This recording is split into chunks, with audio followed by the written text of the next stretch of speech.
नमस्कार, मैं हूं निकिता और आप देख रहे हैं सत्यहिंदी.com।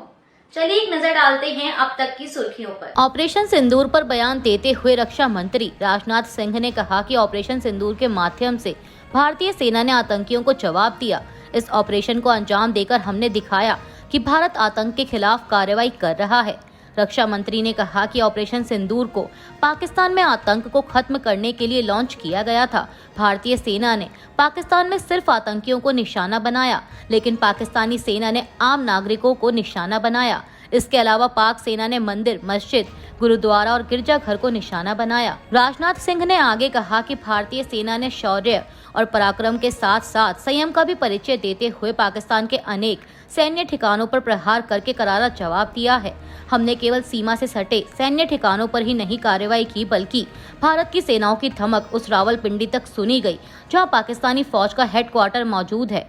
भारत में आतंकवादी घटनाएं करने और कराने का क्या अंजाम होता है, यह पूरे विश्व ने उरी की घटना के बाद देखा, जब हमारी सेना ने पाकिस्तान में घुसकर सर्जिकल स्ट्राइक की।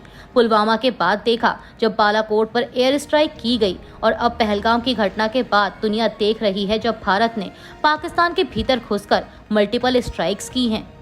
कांग्रेस नेता सचिन पायलट ने अमेरिकी राष्ट्रपति ट्रंप के भारत और पाकिस्तान के बीच सीज फायर पर बयान देने को लेकर प्रतिक्रिया दी है। उन्होंने पार्टी की प्रेस कॉन्फ्रेंस में कहा कि मैं भारतीय थल सेना और वायु सेना, हमारे सैनिकों का जो पराक्रम और शौर्य है, मैं उसको सलाम करना चाहता हूं।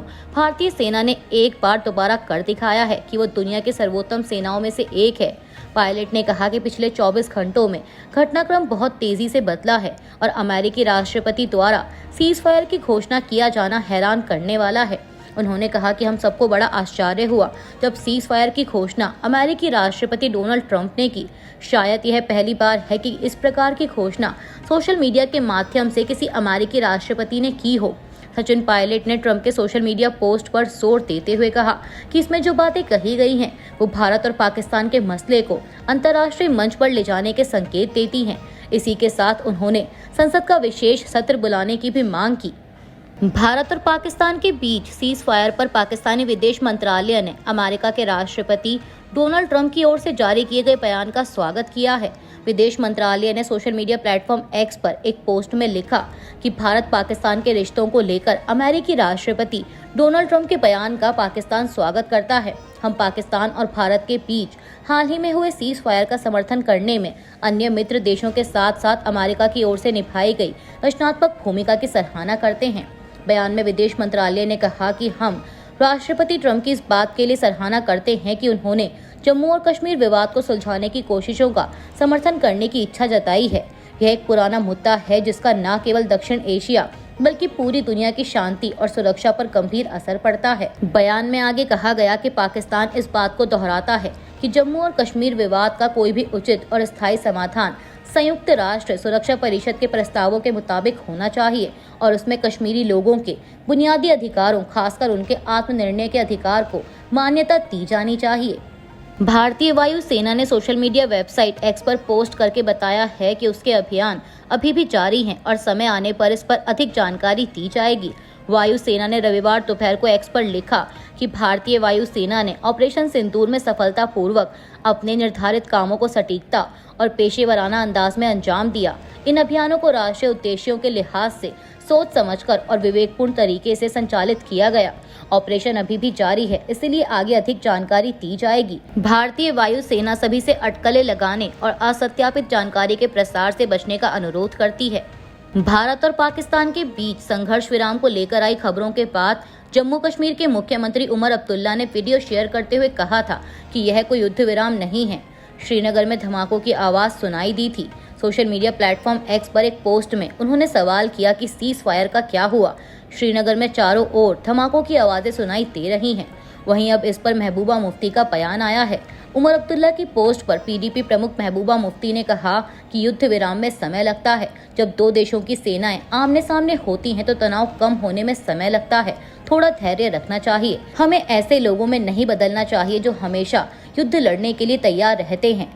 महबूबा मुफ्ती ने आगे कहा कि जब युद्ध होता है तो लोग अपना घर खो देते हैं, अपनी जान गंवा देते हैं, बच्चे मर जाते हैं, वे अनाथ हो जाते हैं और अस्पताल भर जाते हैं। इसीलिए युद्ध किसी भी चीज का समाधान नहीं है। मुझे लगता है कि हमें धैर्य रखना चाहिए।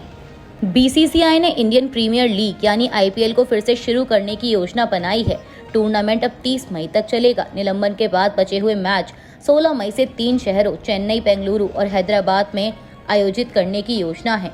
बीसीसीआई रविवार रात तक सभी आईपीएल फ्रेंचाइजी को नया शेड्यूल भेज देगा। हालांकि कुछ फ्रेंचाइजी ने अपने विदेशी खिलाड़ियों की उपलब्धता को लेकर चिंता जताई है, क्योंकि वे अपने देश लौट चुके हैं। बीसीसीआई ने पंजाब किंग्स को छोड़कर सभी टीमों को निर्देश दिया है कि वे मंगलवार तक अपने अपने आयोजन स्थलों पर पहुंच जाएं, ताकि शुक्रवार से आईपीएल फिर से शुरू हो सके। बोर्ड ने फ्रेंचाइजी को अपने विदेशी खिलाड़ियों को उनकी यात्रा योजनाओं के बारे में सूचित करने के लिए भी कहा है। द इंडियन एक्सप्रेस ने सूत्रों के हवाले से कहा कि आईपीएल को 1 सप्ताह के लिए निलंबित किया गया था, इसलिए अब फाइनल 25 मई की बजाय 30 मई को हो सकता है, जिसमें सीमित स्थानों का उपयोग होगा। नया शेड्यूल आज रात तक सभी आईपीएल टीमों को भेज दिया जाएगा। दरअसल आईपीएल को हाल ही में भारत और पाकिस्तान सीमा पर बढ़ते तनाव और सुरक्षा चिंताओं के कारण निलंबित करना पड़ा था।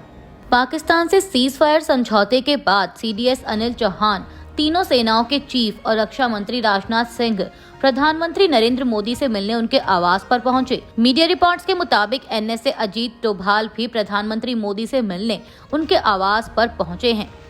भारत पाकिस्तान के बीच हुए संघर्ष विराम को लेकर कांग्रेस ने सर्वदलीय बैठक बुलाए जाने की अपनी मांग दोहराई है। जयराम रमेश ने कहा कि कांग्रेस पार्टी पहलगाम हमला, ऑपरेशन सिंदूर और पहले अमेरिका और बाद में भारत पाकिस्तान की सरकारों द्वारा किए गए सीज फायर के ऐलान पर संसद का विशेष सत्र बुलाए जाने की मांग करती है।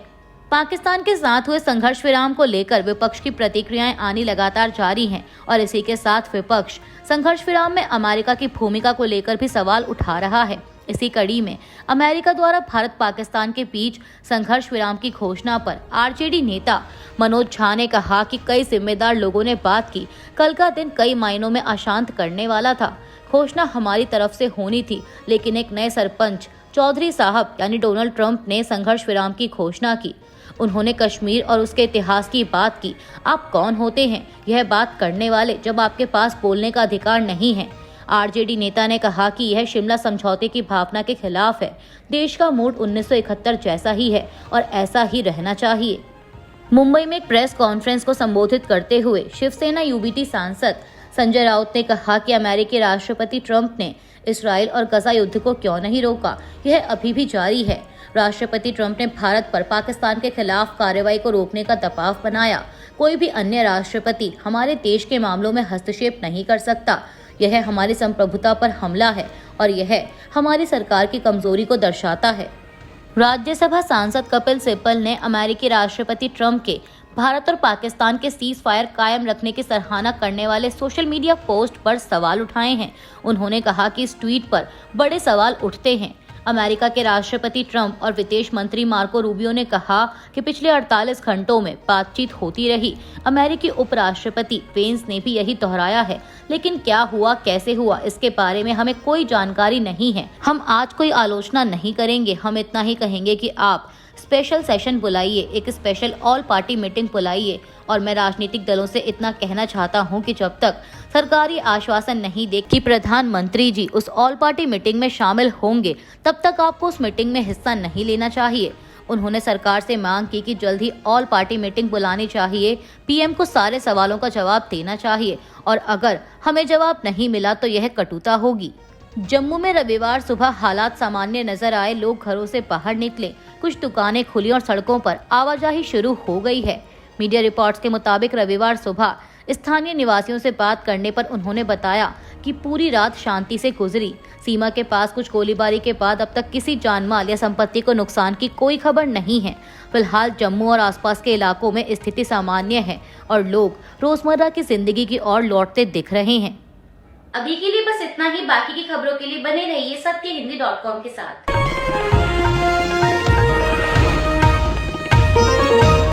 Copyright disclaimer under Section 107 of the Copyright Act 1976. Allowance is made for fair use for purposes such as criticism, comment, news reporting, scholarship, and research. Fair use is a use permitted by copyright statute that might otherwise be infringing.